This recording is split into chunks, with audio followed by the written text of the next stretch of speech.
Welcome everyone to the latest edition of the Ethnically podcast. We are on episode 4 and it's been going brilliantly so far. Today I'm joined by Nafiza Anwar, who is director of the Association of South Asian Midwives. Now, just a bit about Nafiza. She is a healthcare professional with over 25 years of experience across a wide range of health related areas. Primarily, she qualified as a nurse in 1989 and went on to completing her midwifery in 2000 from City University London. Throughout her career, she has developed a strong passion for inequalities of healthcare in health systems, not just in the UK, but in the developing world too. In pursuit of her passion, she completed a public health master's, secured a scholarship within the Department of International Development, and worked as a project manager for women's health projects in South Asia. She has, through her work overseas and through her experience of working in healthcare in the UK, gained first-hand experience both observing and living in the disparities and inequalities that exist in our healthcare system. And therefore, as director of ASAM, Association of South Asian Midwives, she wants to be a voice and change both for women and midwives from the South Asian diaspora, making a positive difference to women's birth experiences, creating a professional platform for midwives so that they can excel in their profession without facing barriers, microaggressions and discrimination that exist in the healthcare system. So Nafisa, it's brilliant to have you on the podcast. Thank you very much for inviting me to be on your podcast. Really honored to be here. And yes, I hope I can answer some of your questions and sort of give a better insight onto sort of the inequalities of gender and what I'm doing and what I hope to do, and my journey as well, sort of as a healthcare professional in the UK as well. Thank you. Definitely, that's amazing. I'm delighted to have you on. And in terms of the first question, you kind of touched on it just now, but can you tell us a little bit about your journey as a nurse midwife and like where this passion for global health, particularly from the South Asian diaspora, where did it sort of come from? So I think the first thing to sort of mention is why I became a midwife. I think why am I in this profession? So, and what inspired me to become a midwife? So this is going back to when I was married very young, had my firstborn, I was only about 17, 18, and never been to hospital or anything. And my first encounter of hospital was on my pregnancy journey. So when I went in to have my son, I was young, very naive, and I think just to say that within the South Asian culture, pregnancy, birth, all of these things are taken as part of life. They're not things that, especially in my time, I'm talking about 40 years ago. So they weren't talked about. Yes, my mother was there, but we didn't have those sort of conversations. It was a bit of a taboo subject. So I went in and I was scared. So I was left in this room and the door opened and it was the midwife. She walked through the door smiling, this sort of huge person in that her personality was huge. And she just came up to me and obviously she could see that I was, on this little person on this bed, absolutely terrified. And she took hold of my hand and she just said, "Don't worry, I'm here for you. You're going to be okay." And in that instant, I just felt this, this person had come and just taken me in and I felt safe. And I knew in my head that I would be fine. And at that moment, I just felt, I want to be like her. I want to make women feel safe and, be that person to be there that makes women feel safe in the way that she made me feel. So that was my little bit of inspiration at that stage. In those days, I'm going back into the 80s. In order to become a midwife, you had to become a nurse. That was the pathway. So I followed that sort of pathway, went ahead, went into nursing, completed the course, and I loved, nursing was great. It grounded me for who I was, the principles and everything. But I have to say, when I went into nursing, I was the only South Asian sort of person within that cohort, qualified, went ahead. And I suppose I was young and naive. And during that time, you see things, but you don't realize what is happening. In my head, I knew there was differences or there was behaviors that I couldn't sort of identify. fast forward, so that was in 1989, and then I had the opportunity to work overseas, and that really sort of kindled my passion for women's health, public health. So, and I got an opportunity to see what maternity service was like overseas, especially in, parts of South Asia. And of course, they were grim. They were very grim. As always, women's health services are the last ones to be developed or given that importance, and we know that. And I came back after doing that stint. I was with DFID for about 3 years, and it really rekindled my passion to become a midwife. So I applied, went ahead and got on the course. And again, I was the only South Asian midwife within that cohort, and there must have been about, 100 students in that cohort. And I was so excited to be on this journey. And again, what was being taught sort of around ethnicity, around different cultural groups, it really struck me and it really hurt me, because it was as though it was a them and us. Anyone who was non-white and showing health behaviors which weren't conformist to what we were being taught was sort of given that negative sort of view, or that negative sort of image that, it's they do this, but they should be doing this. So that really stuck with me, and I thought, wow, this isn't right. But again, holding those thoughts. So again, qualified, went into become a qualified midwife, and again, I was so excited to be out there and support women from my community as well, to be that voice, to be that advocate. And then again, I saw there was definitely a 2-tier system in place, in that depending on the color of your skin or whether you spoke English or not, you were treated very differently. And it really struck me, and it really played with my mind. But I was a minority within a minority. I was the only person from South Asia within that group. I had my black colleague, but during that time, none of us ever spoke about, it was the unspoken. You didn't speak about discrimination. You didn't speak about racism like we do now. And it was there. It's always been there. And again, it really played on my mind, because I saw how, the different behaviors were being displayed by maybe the same healthcare professional. We talk about compassionate care, be kind to each other. And we say that it's about unconscious bias, but actually, when you see that same person being different to someone who looks different to her, someone who looks the same as her, that really can't be unconscious.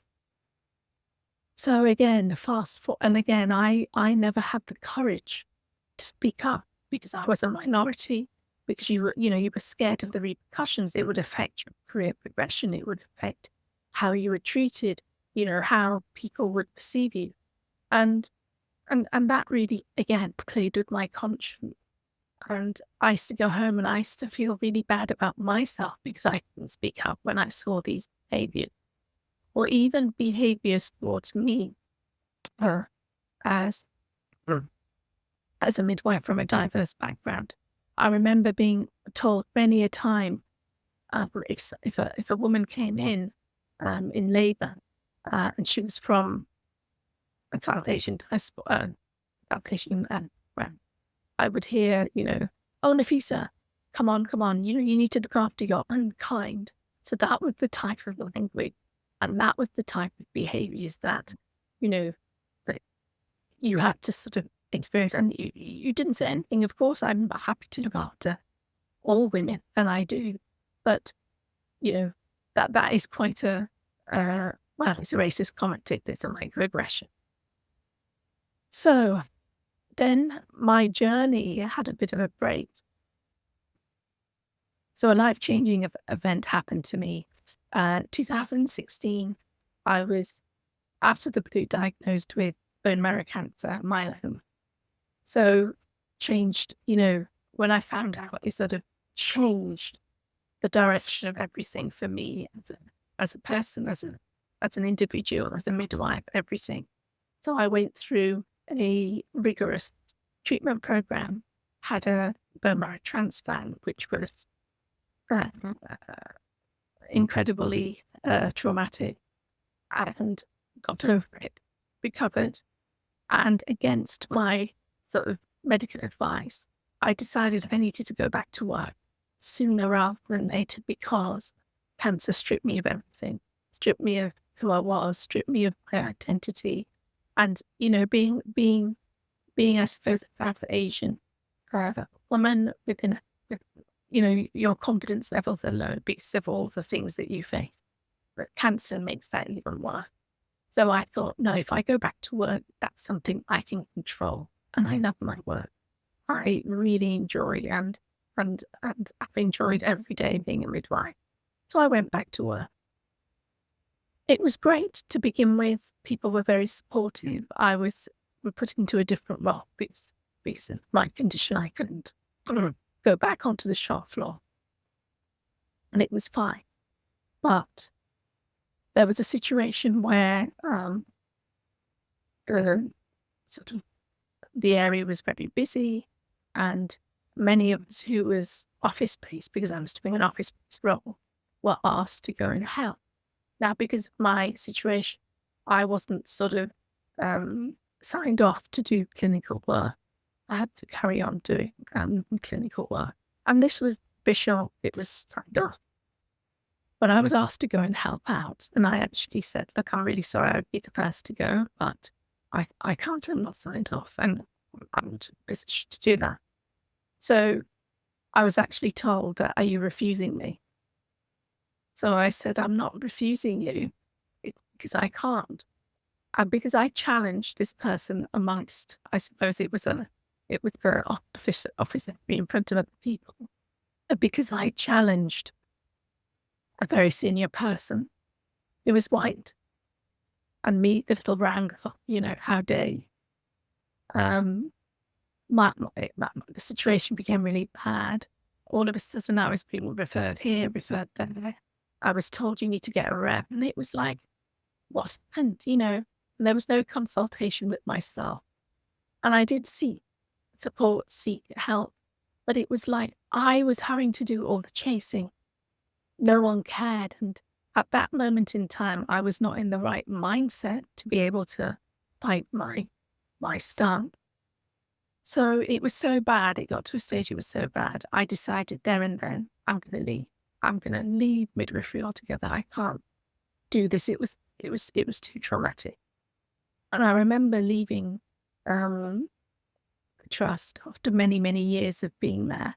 It was a second home to me, and I loved it. I still love it.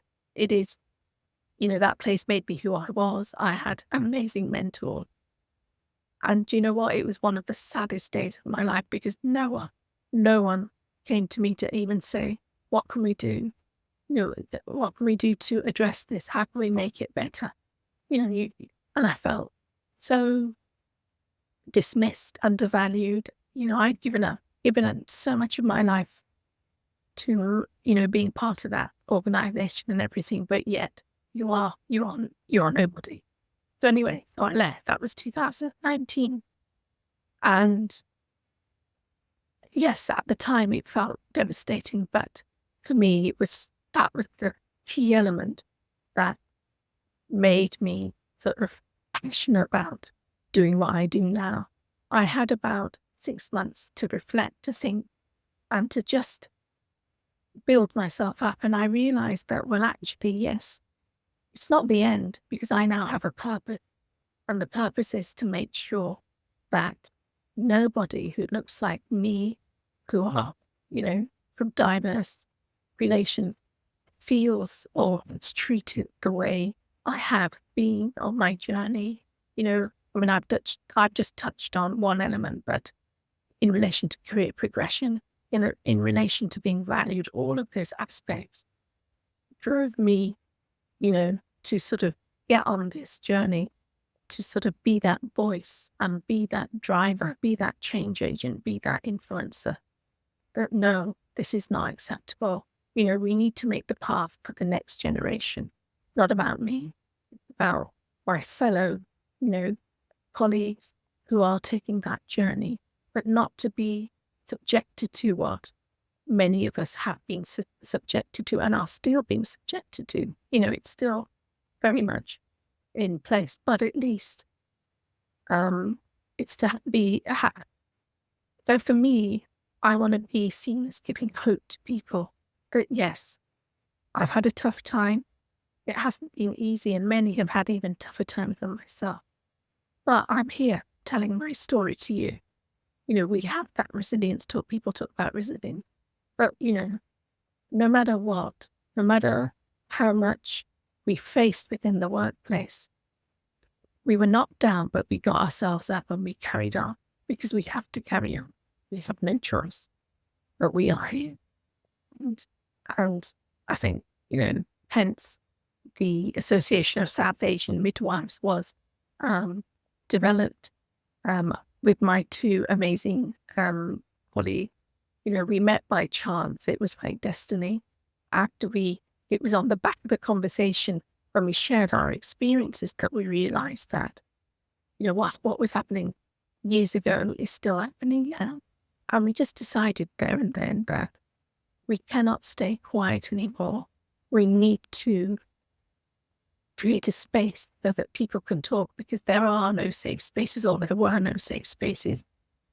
And yet people's lived experiences, both from the workforce, both from our communities, because they go hand in hand, and to try and educate, try and empower, try and, do all those things so that we can change and make that difference.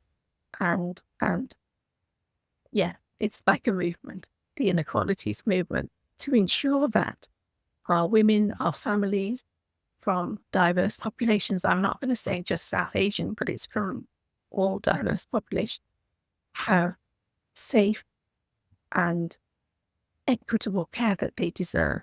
No one should be belittled because of the color of their skin, and no one deserves to have substandard or not quality care because the fact that they don't speak English, they can't advocate for themselves, or they don't look like, what the majority look like. So yes, so the association was born, and that's what I do. We are the only South Asian platform that is out there purely for sort of maternity, advocate and driving change, sort of trying to influence policy, trying to influence, guidance, trying to be at the table where we're not. Because if you're not on that table, you can't make change. But we push ourselves to be on that table, even if we're not invited, because we have to be that voice. And it's also about supporting our workforce, because South Asian midwives are a rare breed. They definitely are. But it's about how do we bring more South Asian people on board? How do we retain them? Because they hear these stories. Why would you want to come into a profession where you're not good, where you're not respected, where there is not much hope of career progression? I mean, that was incredible to hear. I think your journey is truly inspirational in terms of, like, not just had the ups and downs, but you've had really low lows. And I mean, your cancer journey alone was, really like good. And it's inspiring to hear how you've been able to sort of overcome those challenges and stay authentic and be yourself, but also the need to want to change things and the desire to not let these things be other people's experiences, I think is so powerful. And it's essentially like why I think a lot of people from ethnic minorities are feeling the way they are feeling about the world today, because it's like your voice not being heard, or you're not being respected for the person you are, the work you're doing. So from my behalf, I just want to say, like, that was an incredible story. Well, no, it is really powerful to hear, because I think your journey, you touched on a lot of different things. And I think one of the areas that I want to sort of delve a bit deeper into is, you mentioned around there being fear and difficulty for South Asian women, like wanting to advocate themselves. Um, I guess kind of could you like just elaborate a bit on like some of the cultural barriers that contribute to sort of silence that come from not wanting to speak up, or the sort of fear that senior colleagues will shut you down? What are those barriers that are like Okay, still so contributing to that the problem? barriers are, for example, I'll again relate to my journey because it's those same barriers. So so when you're on in midwifery and nursing, you have band, you have grade. So you have those of us who work on the workforce, and they are usually band 5, 6, and 7, and they are the frontline workers. They're doing the work. So if you look back in COVID, who were the people that died? It was people from our communities because they are frontline workers. But when you want to go to senior position, that's when a lot of these issues arise. For instance, in my journey, I remember when I went for interviews, when I saw my white counterparts being coached, mentored, prepped, having all the support that you require to be able to go and perform in the right way when you go for job interviews. But for me, I never had that. Never had any mentorship. Never had any coaching. You know, you were on your own, and there was no one that you could go to ask for help because all my colleagues were white, and there were no role models that looked like me that I could go to. There was no safe space. And also, if you did go, you felt, oh my God, she might judge me because I'm asking her this question. Or, she'll think I should know why I'm asking her. I'll give you a simple example. I remember going for one particular job, and it was within the same organization. And, people always say to you, oh, remember to, go and talk to so-and-so X, Y, and Z, because then you can get a clearer picture of what the is. And also, you're a likely candidate, so they will know who you are. So I did that. I emailed 2 of the senior midwives and said, I'm applying for this job. Could I kindly have an appointment to talk to you about the role and what your expectations are? Not one response. These people were my so-called colleagues and friends. And then I emailed again just to, a gentle reminder.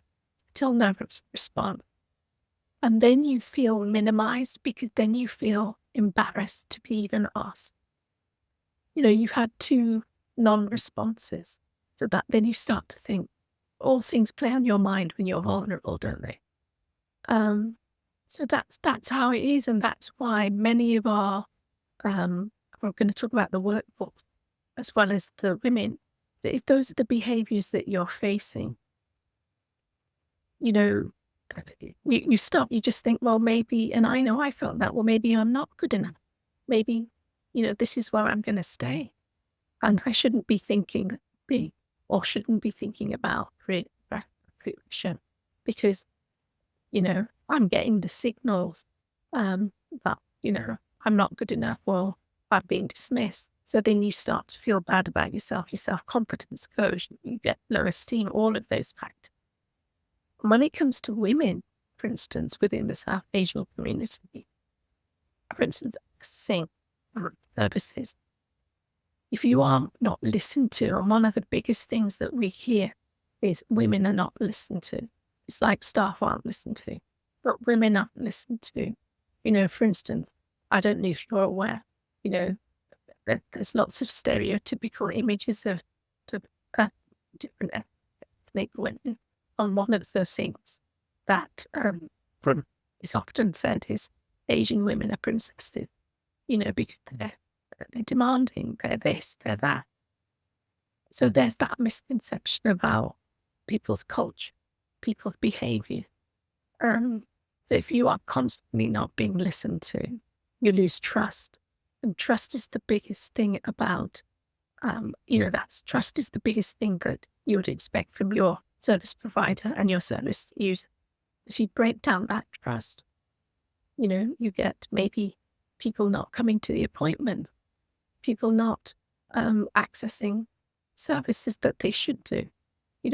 Lots of things fall into light. And also the other issue is there's this notion that if a woman doesn't speak English, she's even more sort of on the bottom of the pile.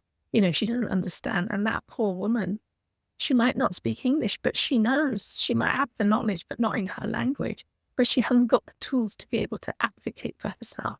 She hasn't got the tools to be able to stand up for herself. She doesn't know, she may have come from a system where the system is very different to the UK system. Health behaviours are very much dependent on what you've been exposed to in the past. So she might not know that it's important to stick to those appointments. She might not know that, she has to make that phone call, but then they're labelled, or, they're not labelled, they miss out on things, there's delays in sort of treatment, etc., etc. And also, it's about the way we ask questions. It's about having that cultural curiosity and that professional curiosity, that not everybody is the same. When we are working with diversity, we have to understand, what does that Asian woman's day look like? She might have responsibilities. She might be living in the extended family. She might be a carer. Yes, she's pregnant, but what does her day look like? Why isn't she coming to those appointments? Why did she miss that? Have we asked the question? So when these things happen, and it's about communities losing that trust, because for years and years, over the years, things have happened. People aren't heard, people aren't listened to. So hence, in answer to your question, those are huge barriers. And culture is not considered, nor, if you don't conform to the Western culture, then, you're not listening to the healthcare professional. And I think it's about understanding the culture. Faith is another one. All of these things are very important to many communities. And as healthcare professionals and organizations need to address that. The services at the minute are very Eurocentric. They're one size fits all. Yes, things are changing slowly, because look, we're talking about these things now, which we never talked about before. And there is so much work and things being done to try and address these issues. Yeah, I think in terms of those barriers that you touched on, I think it's really interesting to hear specifically in the healthcare system, like how they show up, because there was things that you mentioned around like asking for support on an interview, or having the tools but not being able to use the right language, or conforming to the cultures that the Western healthcare systems operate in.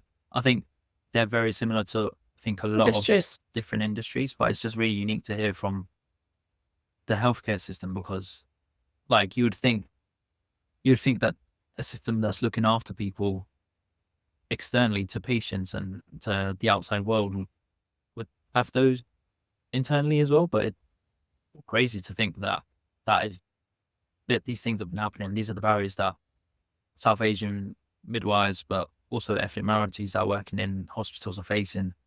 I can allude to my parents' experience as well, both being nurses. They would agree with a lot of what you said and their experiences as well. So I think it's important that you've highlighted those barriers, because I think, and that you want to challenge and change them. And I guess that kind of leads to my next question, which is, now as your role of director of the Association of South Asian Midwives, I guess, what is your support mechanism for South Asian midwives and midwives of ethnic minority backgrounds that are having similar experiences to you and want to, not face those challenges? What are the things that the association is doing to sort of combat those challenges?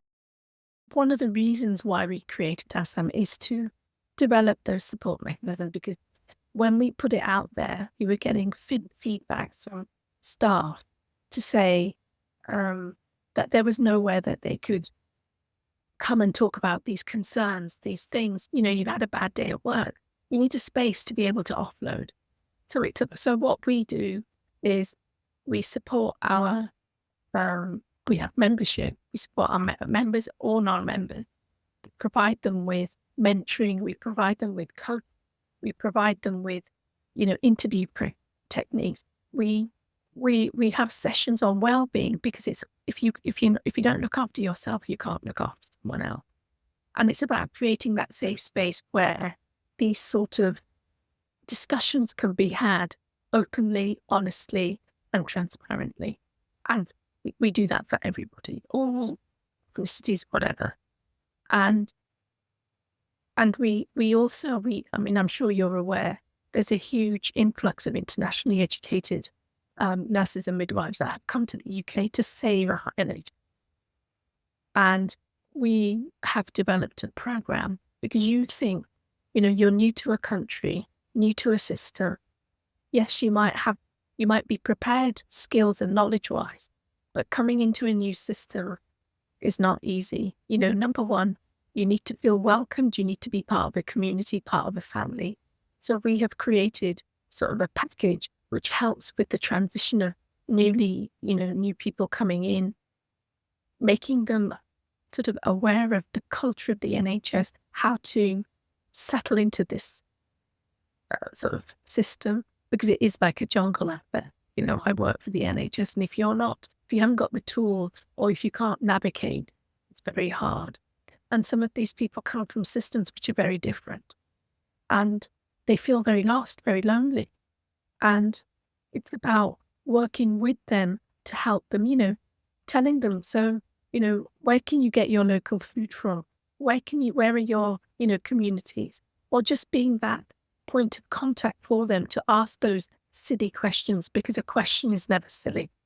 It's like the lingo, local language. Yes, they speak English, but there are colloquial things that they wouldn't be privy to. Providing them with the soft skills, because that is the gap. There are a lot of skills there that aren't the sort of professional skills, it's soft skills, saying please and thank you etiquette, sort of interview etiquette, which is particular to this country, which may not be particular to their own countries. The way you dress, the way you talk, all of those things are things that, aren't taught. And that's not just for our international communities, it may be for our local communities, because there are cultural differences, and it's about supporting that. So that's what we're doing for our staff, our midwives. We have created a space that people can come in, have a rant, and go away feeling okay. And it's about encouraging people to be their authentic self. I can tell you, I was never my authentic self pre-COVID, because you entered the hospital, you put on your uniform, and you became this person because you wanted to fit in, but that wasn't you. If you are comfortable with yourself, you're not gonna shine, you're not gonna thrive. So it's about accepting who you are and being yourself, but also understanding that yes, you can be your authentic self, but you have to understand how to navigate that in certain spaces. What was your question? How are we supporting? The other thing is building networks. And I think that is one of the key things that you need to have around you. And it's about building the right network. Building the people who you feel comfortable with, who are talking from the same page, who will be there for you. I know I built, over the last 3 years, my network is huge now, and I know that I'm not on my own anymore. I have that access to those networks, and it's getting bigger and bigger, and it's amazing. It's not a network, it's like a sisterhood, it's like a brotherhood. And many of my dear colleagues that I've met on my journey, they have become much more than friends, colleagues, because we are so passionate about what we do. And that is your network, that we support each other. I can phone up and say, look, this is, can you help me with this? Which I never had in my journey.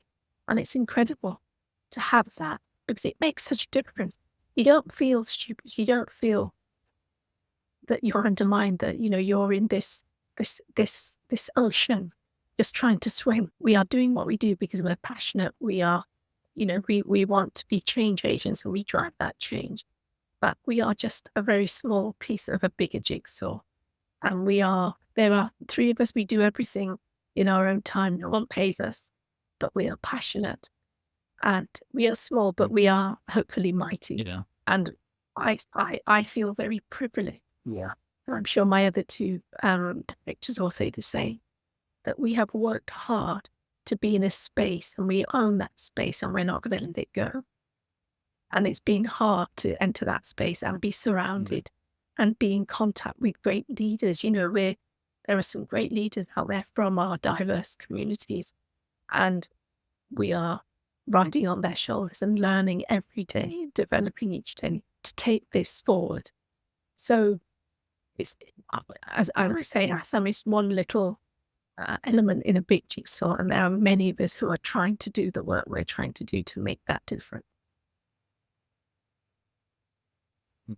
Yeah, no, it's telling that the impact that you're already having, even as a small network. I think it's powerful, the stuff that is being offered for South Asian midwives, ethnic minority midwives, because like you mentioned earlier, like those networks and support mechanisms and safe spaces weren't available 10, 15 years. So even that impact alone is really powerful. I think one question that kind of alludes to the impact that ASAM is having, kind of if you're able to share a particular success story, someone that you've worked with, that's come through the work. So we have been successful in supporting not just one, quite a few of our midwives who are our members, and they have moved, up the ladder, and it's so great to see. And by providing them with that mentorship, with that coaching, we have supported them in their interviews, pre-interviews, and still support them while they're in these positions, because yes, you go into a senior position, but that's when it becomes even harder. It's very lonely, and especially for a person of colour, because it's even more lonelier. So, those are the success stories for us, is when we see our communities, when we ensure that we're not losing our midwives, because we have midwives also that we support who are going through grievances, who are facing all sorts of things. And it's about making sure we don't lose them. Because if we lose our midwives, there are a few of us anyway, we need to hold on to them. And it's about giving them that support, giving them that hope that you're not on your own, you're on this fight, and we're with you. So for us, that is success as well. Not, holding on to those few midwives that are out there. And the other successes are when you see people who are now being their authentic selves, they are talking, you see the development. We've seen many midwives who are quiet and didn't speak much. But now you see them in roles.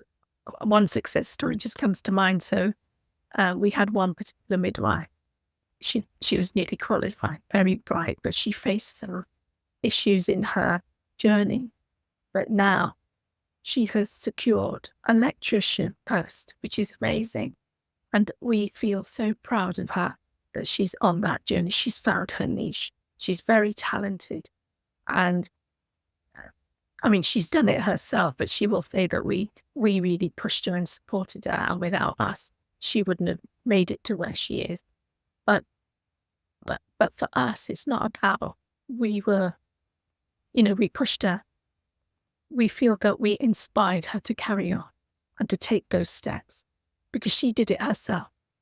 We just were there to give her that lift. So we don't, when you join our ASAM family, you join it for life. And that's why we call it a family. So if you need us 24/7, we will be there. But it doesn't necessarily be your professional life, because remember, your personal and professional go hand in hand. So, we are there to support you all the way, and that's what we do. And as I said, our network, our engagement with our members is very, they are our members, but we have that family, so that family sort of environment as well. Yeah, no, it's brilliant. It's amazing to hear, and I think it kind of touches on one of my next questions. And I guess you alluded to, like, before we didn't have these safe spaces, before we weren't talking about racism, discrimination, support for ethnic minorities, and now it's not just in healthcare, but I feel like across a range of industries, we're delving deeper into that topic. I guess what gives you hope for South Asian midwives in the future in healthcare? What are the things that you think that you can start to see that's changing, that's, you know, starting to change the healthcare system for the better and to make it more equitable? For me, if you look back pre-COVID, we never talked about, us sitting here talking about racism openly. That word, it would slide off my tongue very, you'd be fearful of using that word. But now, it's dated language. We have acknowledged it. We are talking about it. And there are things, it's on the agenda. It's not on top of the agenda, but it's on the agenda. For me, that's change because we are able to talk about that elephant in the room. Change is going to be slow. This type of work is painful. There are days when I wake up and I think, wow, am I the only one pushing for this I'm talking about my day because obviously I do a day job as well. Am I the only one who is pushing this agenda forward? And it can be very exhausting. And you hear the lived experiences, you hear the stories, and it's bleak. You feel, have we actually gone backward? But it's about understanding that on some days you will feel the warmth with the people around you who are equally passionate about this. But then the next day you might be in an environment where you feel that frosty feeling. And it's going to be variable because it is something which is not, it's not particular to health services, it's societal. Racism, inequalities is a societal construct, and it's about changing that dynamic. So that is a huge undertaking. You can't just work in one aspect. The whole society needs to change in order for this to be addressed. But as you say, all industries, all businesses, all areas, and you see inequalities come up everywhere. And that, for me, is hope. But it's about ensuring that we keep that momentum going and not let this go on the back burner, because that's what happens. We are pushed aside. And there will be, there will be opposition, there will be barriers, and there are barriers. But people like myself and people who are in this to keep that fire burn. We've lit the fire, let's keep it burning. Let's not let it die out. That we are the fuel. Yeah, we're the fuel. Like, that's a brilliant line for our for our discussion today. And yeah, I think Yes. no, it's amazing. You actually, so I was going to say, on the Ethnically podcast, what I do is I ask the previous guest for a question to ask the next guest. So you have a question from Vic Verma, who is the last guest on the podcast. He is an experienced leader in children and young people services. And actually, quite related to what you just said about the next generation, his question was, what role does courage play in supporting the biggest challenges that young people are facing today? Really touched on generation, it's up like this generation, and we've got the opportunity to change things. You guys are now, and I would say you need to work in collaboration and integrate. It's not about black or brown. It's about one, because all of us are facing the same issues. But yes, there are specific things within that community. But I think as next generation, you need to be one voice, and you need to respect each other. But you need to be one voice and push that forward. And you need to be courageous and brave. But I think when I look at my children who are like your age group, they have that courage because they've seen how we as their parents have accepted many things and we shouldn't have. And I can see the fire in the younger generation that they're not gonna sit there. But I would say work together and continue to be courageous and push this forward, because at the end of the day, you need to break that cycle. You need to change. You know, everybody deserves to be treated fairly Yeah. and equitably. No, definitely. I think, yeah, that's a brilliant, brilliant message to answer that question. And I agree. I think young people in this next generation are not going to take what's happened anymore. And I think we're seeing that throughout society now, and like the impact, particularly Gen Z, is having on the world. So yeah, I think that's a brilliant answer. And just to wrap up, your opportunity, people, that was the question for the next guest, who I can't confirm yet. But what question would you like? Given the theme of ethnically, diversity, inclusion, we're talking to people from a range of industries. What is the question? Um, what question would I want to ask next?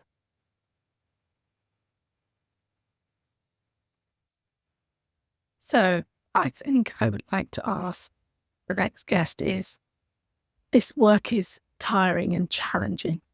How do you keep yourself motivated, carry this forward? Because it can be, as I said earlier, disillusioning that, yes, we're trying to drive change, but there are so many barriers, so many brick walls that you face. How do you keep yourself motivated to carry on with this sort of drive, something on that line? Yeah. That's a really important question as well, because I think, like you've alluded to throughout the podcast, like it is draining work. So I think that's a brilliant question, and Sure. I would be honored to ask that question to the next guest on the Ethnically podcast. Um, but that is a wrap for today. Nafisa, I want to say a massive thank you for uh, sharing your story, for being your authentic self, and for the brilliant work that you and Assam are doing to sort of tackle these challenges, these inequalities that have been going on for far too long. I want to thank you for your bravery, your honesty, and just being an amazing advocate and role model for a lot of South Asians, and not just South Asians, the ethnic communities across the country. So yeah, a massive thank you to you.